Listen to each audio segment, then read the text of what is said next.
আল্লাহর এক বান্দা ছিল নামাজে সেজদায়। তখন আল্লাহ রাব্বুল আলামিন তাকে ডাক দিয়ে বলে, বান্দা তুই যতই নামাজ পড়, যতই সেজদা কর, তোর জায়গা জাহান্নাম। এই কথা শুনে বান্দাটি বলল, আলহামদুলিল্লাহ।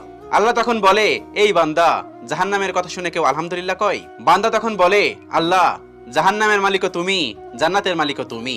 তুমি আল্লাহ খুশি হয়ে যদি আমাকে জাহান্নামও দাও, তাও আমার আপত্তি করার কোনো অধিকার নেই। আল্লাহ তখন বলেন, বান্দা, জাহান্নামে গেলে তুই পুড়ে যাবি, তোর খুব কষ্ট হবে। বান্দা তখন বলতেছে, আল্লাহ, কষ্ট শুধু আমার হবে না, তোমারও হবে। আল্লাহ তখন বলতেছে, বান্দা, তুই পুড়বি জাহান্নামের আগুনে, আমার কষ্ট হবে কেন? বান্দা তখন বলে, আল্লাহ, কোনো মায়ের কোল থেকে যদি কোনো বাচ্চা পানিতে পড়ে যায়, তাহলে কোনো মাই দূরে দাঁড়িয়ে থাকতে পারে না, দৌড়ে গিয়ে বাচ্চাকে কোলে নেয়।